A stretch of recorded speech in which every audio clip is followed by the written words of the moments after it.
Good evening, everybody, and welcome to Live Life with Sean. I'm your host, Sean Higgins. I'm a lifelong information security technology expert with a passion for speaking, coaching, and writing. And in this podcast, I'm going to talk about something that's on my mind, that's going on, and hopefully about me. With me talking about it, it will get you thinking about your thoughts about it, and hopefully, it will help both of us here. This show is recorded live, and if you want to add your questions to the discussion, please feel free to join and ask them in the question and answer, and I will do my best to answer them during the show. And if I can't, I'll either answer them on my blog or a future show. If you enjoy this content, please share it, subscribe to it, like it, and or leave a comment, as this will help others find this podcast.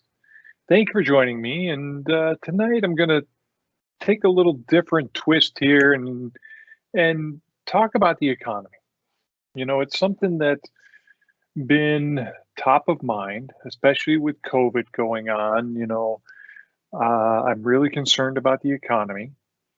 And, because thankfully I've been very fortunate that my job I've been able to just shift and do my job from home and continue working without even a blip. I mean, with our company last year, about this time, we were tightening the belt and saying, we think we can make it through here, but we didn't know.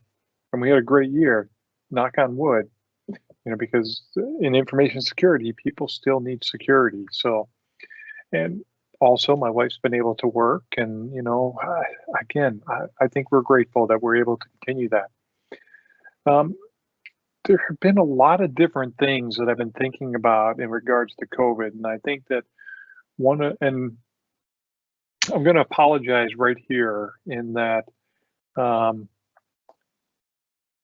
an American living in Canada, and I know a fair bit what's going on in the US because I grew up there, and a lot of my values come out of there, but I've also lived in Canada for a fair bit of time. So if I mix and match some of the terms that's happening in the Canadian economy versus the US economy, I'm sorry, and I apologize right now.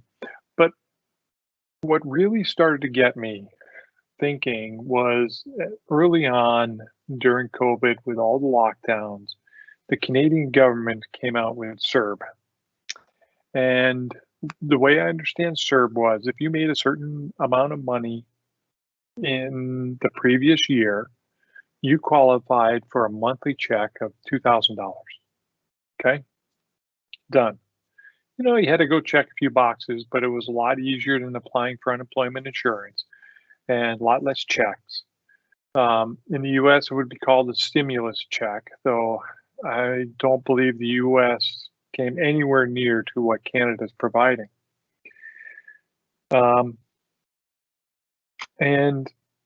I worried about CERB, not so much from the people getting the money, but because my belief at the time that this was happening was that the Canadian government is building up more debt. And more debt means that my kids and their kids are going to be paying this back for years to come. And it really concerns me. And, I'm going to take a couple of sidetracks here.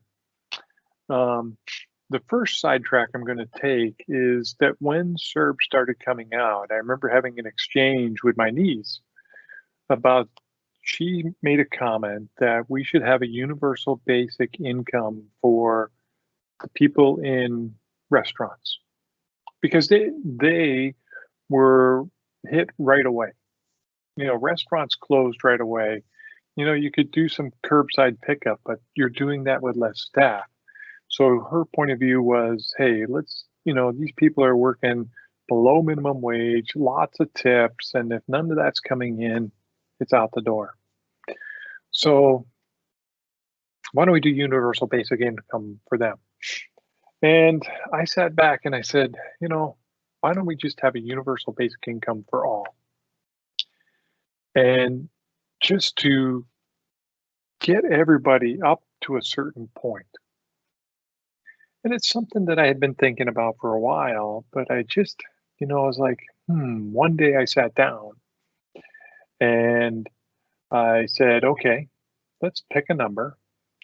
And I picked $24,000 only because CERB was 2,000. I said $2,000 a month is $24,000. What if we gave everybody $24,000? Could we change the tax system so it wouldn't impact people greatly and pay for it? And I ran some numbers. Not sure they were, I kept tweaking them here and there, and what I was able to do was to come close to bringing in the same revenue and giving everybody $24,000. It was amazing. It was, well, okay, it was interesting. An interesting exercise. Shared it with a few people. Some people thought it was a great idea, and some others said, "Why are you doing this?" Um, but I do believe that it's important to get people up to a certain point. So that brought me to um, a book by Andrew Yang, who's a former. He tried to run for the Democratic presidential candidate for 2020. He lost because Biden won, and Biden is not a president. It brought me to his book called "The War on Normal People," and first off, his book scared the living bejesus out of me. Because he's talking about all the automation that we're going to be doing and how it's going to put a lot of people out of work. And that scares the bejesus out of me, but because I understand the process of automation and the things that it will do, so that scares me. What he suggested was his version of universal basic income was, let's give everybody, and I think he said over the age of 18, $1,000 a month. Everybody. No ifs, ands, or buts, just $1,000. And he was quoting some surveys, some studies that have been done, because there have been a number of times in society where we have come close to doing universal basic income, but fell short. One of the times we almost did it was, I want to say early 70s. Richard Nixon almost did it. Big surprise to me. Big surprise. But some of the studies that they show that I heard about, one of them that really sticks in my mind is a reservation at a casino. And after a couple of years, casino's doing well, all the families were given an extra $500 a month. And myself and, a lot of people would say, oh, they're just going to waste the money, do something frivolous with it. And what they found was that they took that $500 and started doing more family stuff. For example, they started getting their kids into sports where they couldn't afford it before, or dance, or, going out to dinner once a week, spending more time with the family.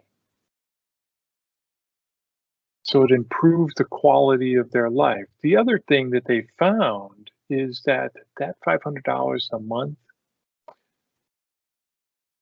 more than likely got spent, but number two was spent locally in the local economy. One of the arguments is that people are going to work less. You give them more money, they're going to work less. And, in some cases, yes. I think when they statistically looked at the broad spectrum of people, what they found was the only group that really worked less were young, single mothers. And those young single mothers use that extra time to educate themselves. Fascinating. Okay, fascinating. $1,000 a month for everybody. Okay. Now, I'm like, this is a great idea. I like the idea. I like that the money's going to be spent. And if you spend it locally in your economy, what's going to happen? More jobs are going to be created because people are going to spend money. They're going to want more things, more jobs, more services. The local economy is going to be stronger. Now, I like these ideas, but again, I'm still stuck on a government budget's got to be run like a household budget, meaning no debt. Debt I see as bad. And then a friend of mine pointed me to a book called The Deficit Myth by Stephanie Kelton. She believes in modern monetary theory. She believes, and after I finish this book, I believe too, I don't fully understand all of the ins and outs, and I'm going to oversimplify it. Okay.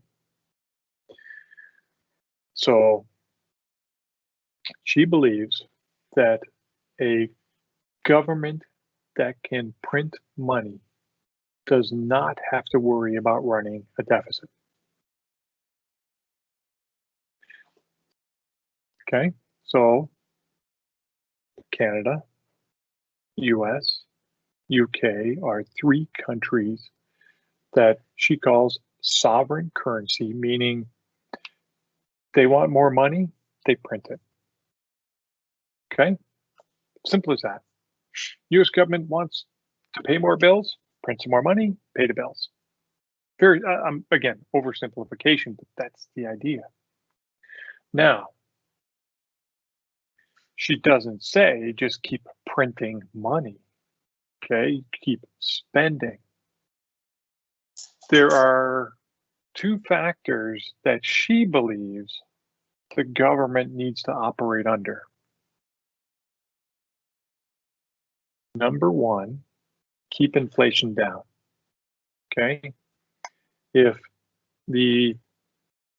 inflation keeps going up, okay, well, when inflation goes up, that means that you have scarce resources and more people want to buy the things than there are things available. So they fight to drive the price up. Okay, so inflation, bad. The other thing is having full employment.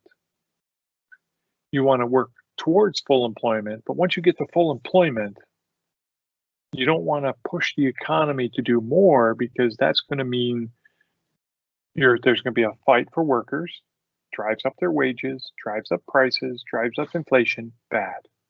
Okay? But I think the key point is the government can just print money. Okay? As long as they keep inflation down and they're driving towards full employment, okay, then I don't think you need to worry about how much money you're printing. Now,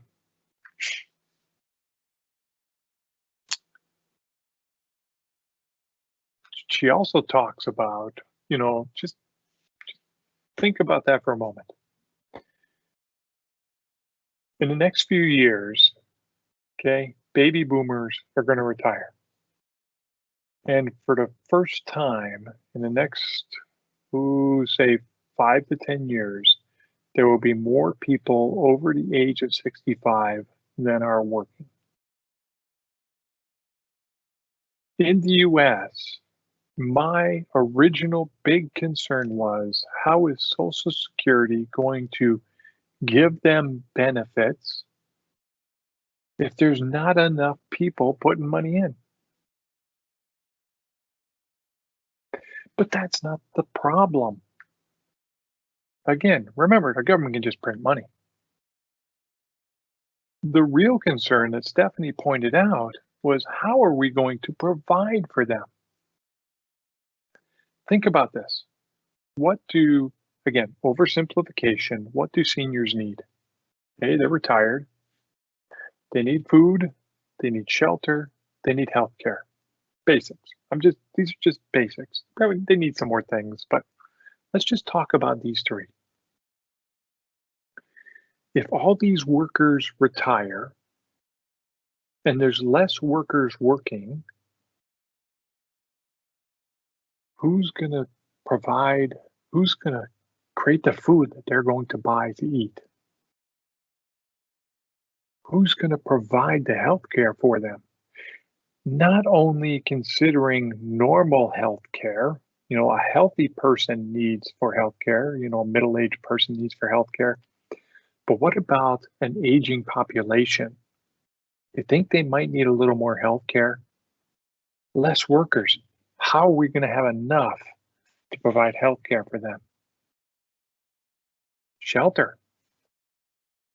How are we going to provide the right types of shelter for them? Again, as they get older, their needs are going to shift. Instead of having a two-story home, maybe they want a bungalow. Maybe they want to live in a retirement community where they have more of the things closer to them.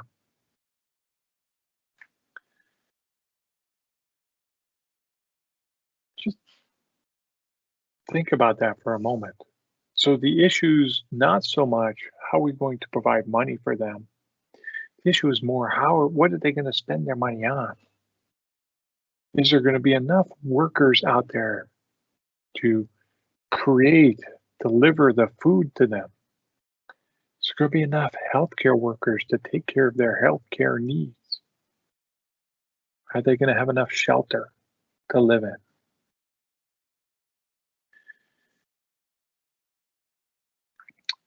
I think the point comes down to what do we as a society believe we need to provide ourselves? And again, just some basics here. We believe we need to provide our people education at least through high school. In Canada, we have a universal health care. Everybody gets health care. In the US, there's Medicare, so that provides for the elderly. There is Social Security and a pension plan in Canada, Social Security in the US.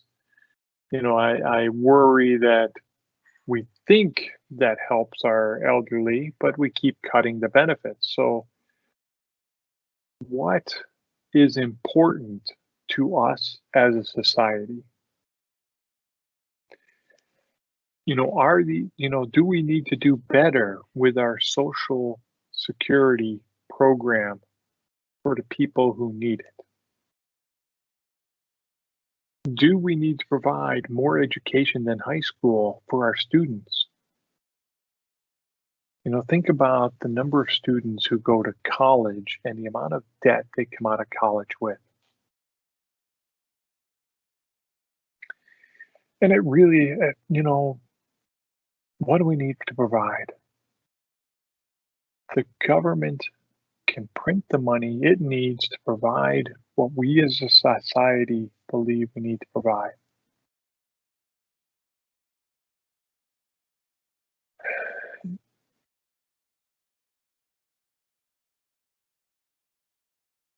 And I think the government has a lot in the US because, I know a little bit more about what's going on in the US than in Canada.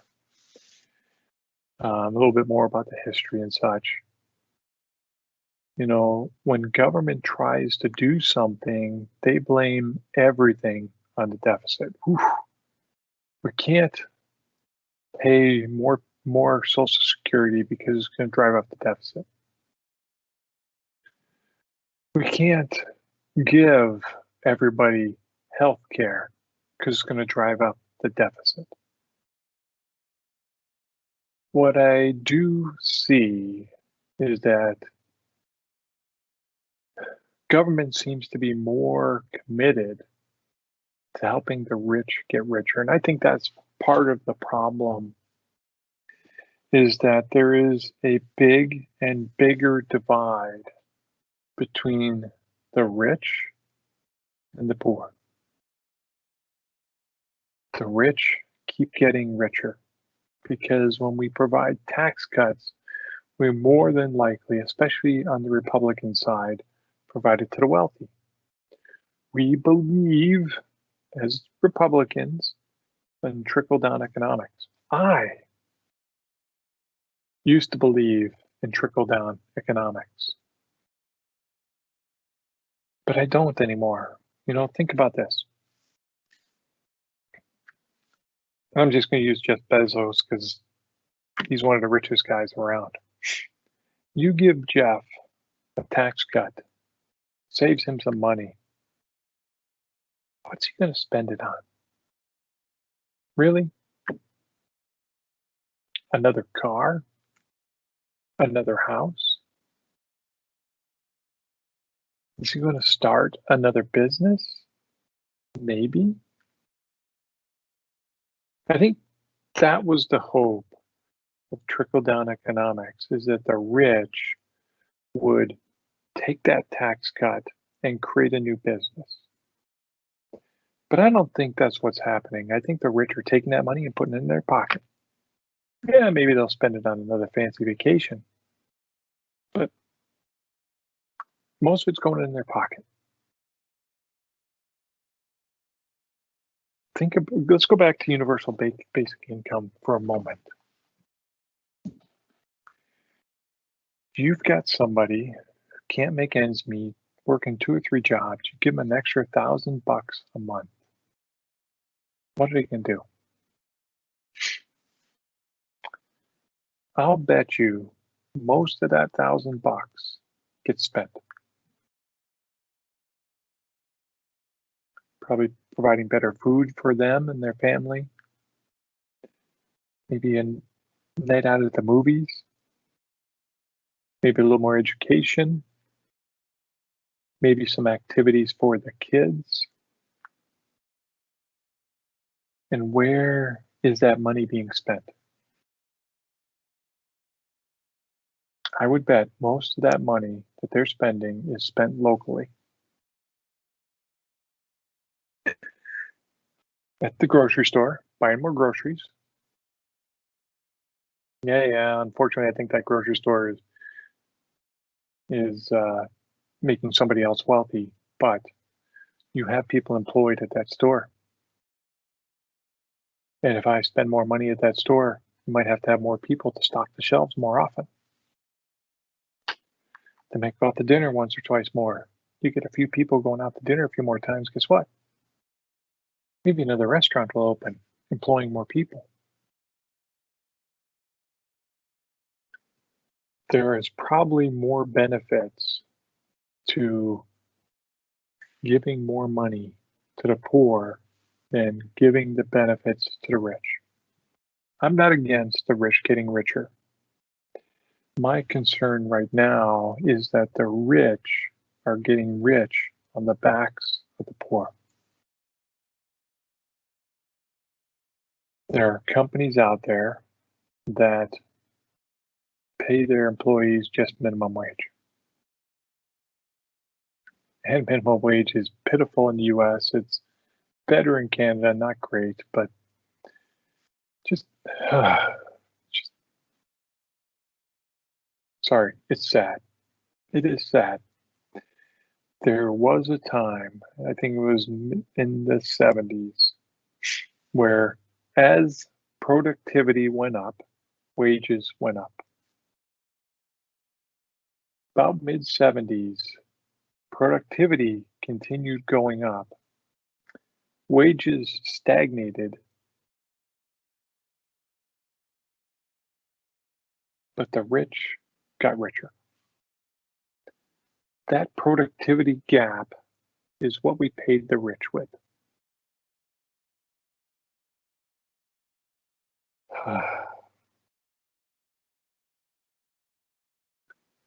I don't have the answers. I'm not sure where to take this, but it's just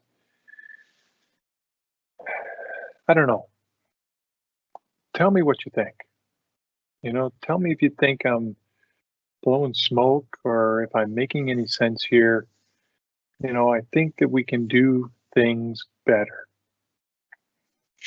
There's uh, the amount of money that people made during COVID, the top 5 or 10% made, and the number of people out of work just is unproportionately bad.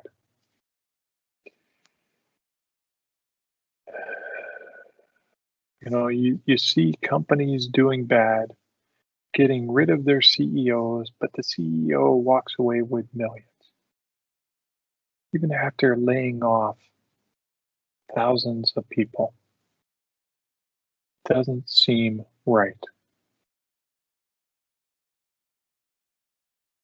And again, I don't have the answers, but I just found this stuff very interesting. It's got me starting to think about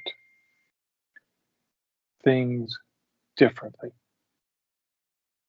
Started me thinking, first off, it stopped me worrying about the deficit. I wish I could say that I trust the government to do the right thing, but I don't, because the government is wealthy people, influenced by wealthy people, making rules for the wealthy people. That's what I see. Some of the stuff that they've done in Canada, CERB, getting it out quickly, has been amazing. Okay. The fight that I see in the US to not provide the money to the people is just, oh, it is just heartbreaking. Because those are the people who have the money. I thought I saw a quote that said, if you tax the top 5% of richest people in the world 1%, could be off here. That money would be enough to vaccinate the entire world. Just blows my mind. There is so much difference between the haves and the have-nots. How do we get them back? How do we get things back into where the society really cares? And if you have some ideas, please let me know. And again, please let me know what you think. Do you think I'm on the right track? Do you think it's just BS? But anyway, thank you. Thanks for listening. If you want to talk to me, go to my website, the Connect with Sean page, and I look forward to hearing from you. And if you enjoyed this show, share it, subscribe it, like it. It'll help others find it. And if you don't, let me know. Let me know what you want to hear. Thank you for listening to me. And until next week, have a wonderful day.